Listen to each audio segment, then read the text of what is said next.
Dentro do próprio partido, do Partido Liberal, eles estavam indignados porque o Flávio Bolsonaro não havia combinado. Então, houve conversas truncadas, não houve uma organização de narrativa. Então, no final das contas, o próprio presidente do partido saiu como mentiroso. O presidente do partido saiu como mentiroso, o pré-candidato à presidência da República saiu como mentiroso. E aí, esse percentual de eleitores que podem escolher em quem votar, que não estão nem do lado de cada direita ou da esquerda, estão escolhendo no momento o presidente Lula. Aí, Sam, quando você fala de aliados, a gente tem Eduardo Bolsonaro, que era um deputado, é ex-deputado muito recentemente e que está extremamente envolvido com essa história do filme Dark Horse, do envio de dinheiro e que também houve uma mentira aí no meio. Perguntado sobre direcionamento, direção, gestão do filme, inicialmente ele disse que não tinha nenhuma ligação com isso. Depois ele disse que ele mesmo investiu o dinheiro dele nesse filme para segurar o diretor do filme e o enredo inicial do filme. E depois nós descobrimos que ele estava na direção, o deputado Mário Frias também estava direcionando o filme, lidando com o dinheiro do filme. Tinha todo um fundo, o fundo que recebeu o dinheiro que foi enviado pelo Daniel Porcaro, era do advogado do Eduardo Bolsonaro. Daí, quando os jornalistas questionaram ontem a Eduardo Bolsonaro o valor que é pago pela casa que ele mora nos Estados Unidos, ele ficou irritado e disse que o dinheiro é dele. Lembrando que o dinheiro do Banco Master é da poupança, é da aposentadoria e das pensões de pessoas que pagam a pensão do Amapaprev, Rio Prev, do BRB, dinheiro que foi roubado dessas pessoas. Então, talvez, mas só talvez, esse dinheiro do Banco Master que foi enviado para o Dark Horse seja das pessoas que foram roubadas e não sabem nem quando vão receber esse dinheiro de volta, porque o FGC não repõe esse dinheiro não, viu? Um dinheiro muito além do que o FGC pode pagar e não está previsto para esse pagamento. Então, quando for perguntado, deputado ou ex-deputado Eduardo Bolsonaro tem que pensar duas vezes se esse dinheiro de fato é dele. E aí, Sam, eu te pergunto, antes de eu perguntar para o Sam uma questão internacional, eu te pergunto, precisava do ex-deputado ficar tão irritado com essa pergunta? Eu queria destacar mais uma coisa que é até interessante, talvez o Uri ia comentar, porque o portal Intercept Brasil soltou uma nova matéria ontem, e essa matéria a gente já sabia que ela ia sair porque um jornalista contratado por eles lá nos Estados Unidos foi até a casa do Eduardo Bolsonaro. E aí o Eduardo Bolsonaro tentou se antecipar à matéria, falando que quem atendeu o jornalista foi a filha pequena dele, que o jornalista, enfim, teria assediado ali a casa dele, os aliados dele falando até que ele podia...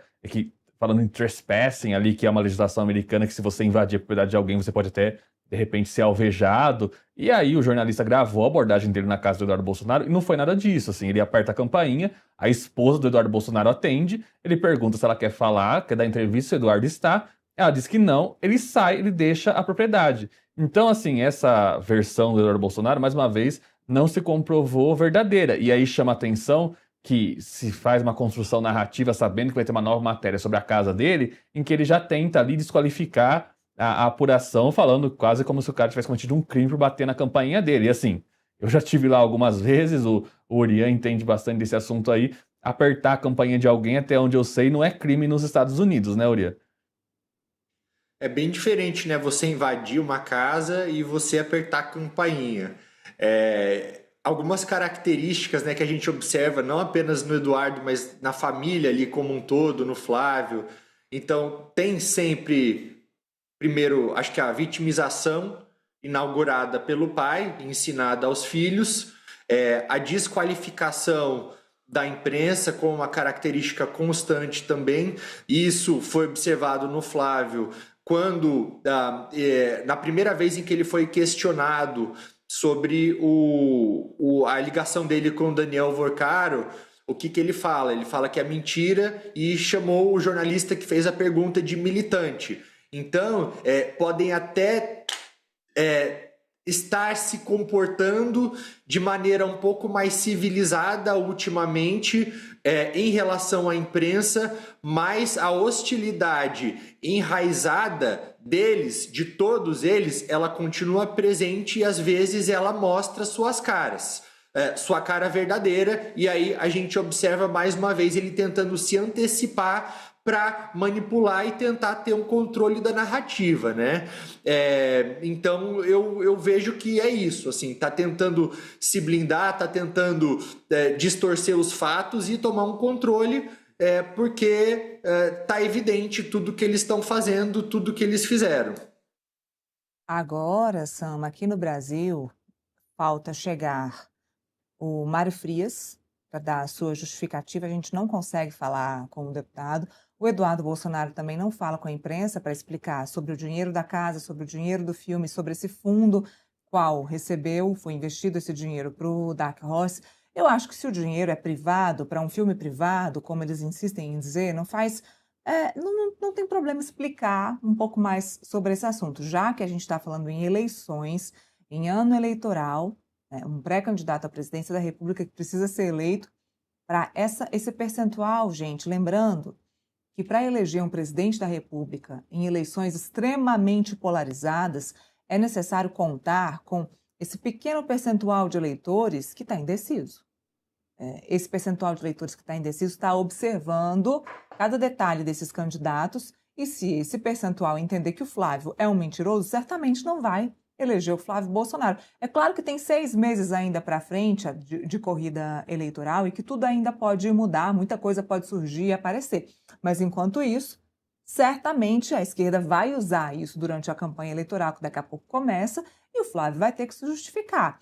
Eu estou me lembrando aqui de um detalhe, Sam. O Flávio disse que o fundo, se eu não me engano, vai ter que mostrar o contrato, ou a empresa que fez o filme vai ter que mostrar o contrato, tinha um prazo, se eu não me engano, de 30 dias. Estamos esperando esse contrato. Pois é, assim, teve várias manifestações ali logo após essas informações virem à tona que não estão ali batendo, né? O próprio Mário Frias falou, eu retorno no domingo ou na segunda-feira. A gente já está na quinta, até agora ele não retornou ao Brasil, né?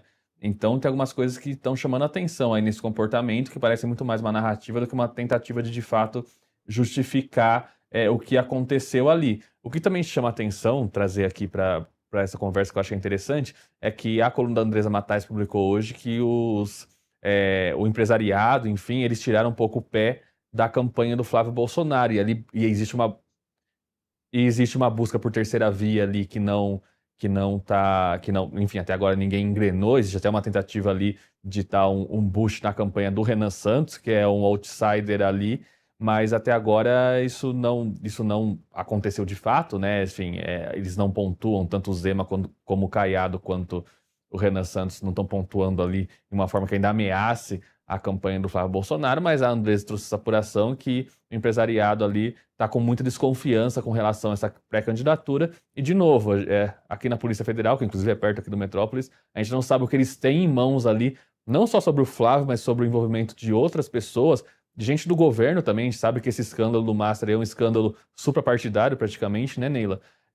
Mas existe aí uma tensão muito grande. Essa vai ser uma eleição muito ali acidentada, no sentido de novos fatos vindo à tona a todo momento, e fica aí a expectativa do que pode acontecer até lá, mas de fato nesse momento a candidatura do Flávio Bolsonaro foi sim atingida, ele tem esse fato novo, que é esse trânsito todo aí no governo dos Estados Unidos, mas vamos ver até onde isso consegue tentar fazê-lo reverter a situação. No momento, aparentemente, não foi 100% efetivo, né? Bom, deixa eu perguntar para o Urian uma coisa importante. O Sam falou aí do trânsito todo com o governo dos Estados Unidos.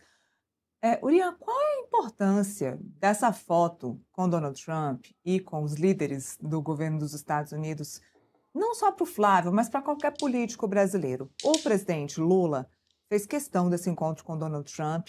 É o segundo encontro do presidente Lula com Donald Trump, que rendeu louros aí ao presidente Lula, mudou inclusive a percepção do presidente Lula aqui com o eleitorado brasileiro. Por que isso muda tanto a percepção dos brasileiros em relação aos seus presidentes, aos seus líderes? Qual a importância desse encontro? Eu acho que num contexto normal talvez mudasse alguma coisa. Agora, isso está sendo completamente ofuscado justamente por conta desses escândalos domésticos, né? Dessa ligação com o Daniel Vorcaro, toda essa história do Dark Horse. Então, é válido para a própria bolha, é para a própria bolha bolsonarista, seria talvez, eventualmente, uma tentativa de mostrar para o empresariado brasileiro que ele ainda continua com acesso ao Donald Trump, mas como a Andresa trouxe também, isso acaba não convencendo, né? A Andresa Matais que trouxe na coluna dela isso justamente que o Sam falou para a gente. Não estão comprando isso, não está sendo suficiente porque não está trazendo confiança. E aí, comparando com a foto do presidente Lula, a gente volta a trazer, eu falo novamente, aquela mesma análise que eu fiz ontem aqui no Metrópolis, que é a mesma foto, Trump e Flávio Bolsonaro, Lula e Flávio Bolsonaro.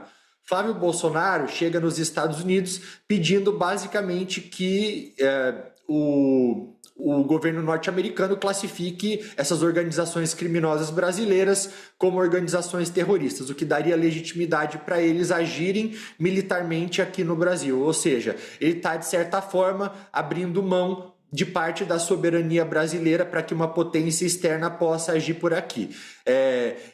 Isso aí, depois de todo um histórico de anos, não é algo recente, mas de bajulação do próprio pai dele em relação ao Donald Trump, dizendo I love you. Ele fala, o Bolsonaro tem um vídeo, ele fala I love you pro Trump, o Trump responde para ele nice to see you too, bom vê-lo novamente. Então, a imagem do Flávio, a própria postura do Flávio ao lado do Donald Trump, ela transmite isso, submissão, bajulação, oferecimento gratuito de soberania, da soberania brasileira. Já o presidente Lula, que consegue esse encontro depois de diversas críticas ao Trump, depois de ter apoiado ou de ter declarado preferência pela eleição da Kamala Harris nas eleições norte-americanas, que concorreu contra o Donald Trump, o que ele transmite? Não é nada disso. Ele transmite que ele consegue deixar essas diferenças ideológicas de lado e dialogar com alguém de uma posição diferente política, de alguém com o qual ele não tem ali muitas semelhanças ideológicas, mas que consegue deixar tudo isso de lado para falar sobre os interesses do Brasil. Então, para o Lula, essa foto é uma vantagem. Para o Flávio, ela é um sinônimo de subserviência. Então, acho que acaba tendo um impacto realmente que é bastante diferente e que a população consegue perceber. Consegue perceber porque as pesquisas mostram isso.